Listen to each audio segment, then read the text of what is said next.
Kryeministri i Maqedonisë së Veriut Hristian Mickovski vlerëson se shndrimi i vlen në një parti është i mirëpritur në skenën politike në Maqedoni të Veriut. Mickovski nuk deshti të komentojë ngjarjet që po ndodhin brenda koalicionit Vlen. Ai shtoi se nuk është civilizuese që të komentojnë ndodhitë e brendshme brenda një koalicioni tjetër.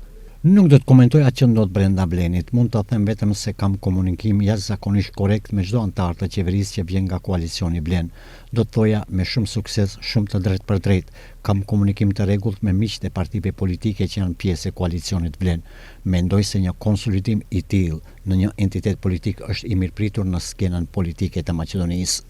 Por ndodhitë e fundit brenda Vlenit nuk po ja përmbushin pritshmëritë Mickovskit, përveç se ende nuk është zgjedhur një modalitet se si do të zgjidhet kryetari i partisë në rast se ky koalicion shkrihet. Problem më vete po delte edhe Fatmir Limani dhe Dega e Kërçovës në kuadër të lëvizjes Besa. Limani ditëve të fundit ashpër po përplaset me udhëhecit e partisë së lëvizjes Besa, ndërsa konflikti filloi javë më parë në Degën e Kërçovës.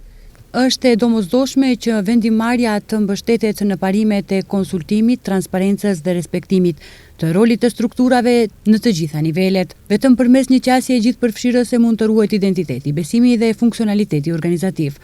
Në këtë kontest, lind natyrshëm dhe një pyetje: a do të vlej masa e moratoriumit dhe në kohën e fushatës zgjedhore që pritet të pasojë së shpejti? Organizimi politik nuk ndërtohet mbi pezullimet e imponuara, por mbi bashkëpunim, përgjegjësi dhe vendimarrje kolektive. Nuk ka forcë që ndalon veprimtari e cila fillon me mision të qartë. Në betejat e zhvilluara me bryla, humbin hileqarët, shkruan Fatmir Limani.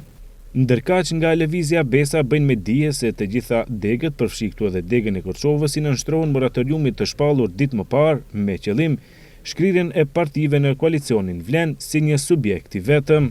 Sqarojmë opinionin publik se Dega e lëvizjes Besa Kërçov, si të gjitha degët e tjera, i nënshtrohet moratoriumit të shpallur të aktiviteteve partijake me qëllim bashkimin e Vlenit në një subjekt. Kuvendi qendrori i lëvizjes Besa në mbledhjen e 12 shkurtit 2026 shkarkoi kryesin e partisë dhe autorizoi kryetarin Bilal Kasami që të vijojë bisedimet për bashkimin e Vlenit.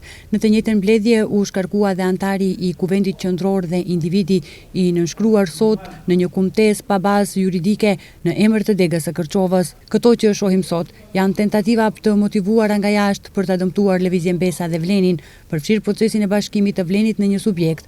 Tentativat të tilla ka pasur edhe në të kaluarën, por siç kanë dështuar gjithmonë, ashtu do të dështojnë edhe tani, thuhet në kumtesën e lëvizjes Besa. Sipas informacioneve jo zyrtare, çështja e shkrirjes së koalicionit Vlen në një subjekt të vetëm ka ngecur te mënyra e zgjedhjes së kryetarit të partisë, ndërsa sipas zërave, opsioni më i mundshëm është kryetari me rotacion, ku 4 partive kryesore du takoj posti i liderit partijak për nga një vit, edhe atë lëvizjes Besa, lëvizjes demokratike, Alternativës dhe Aleancës për Shqiptarët të Arben Fetahit.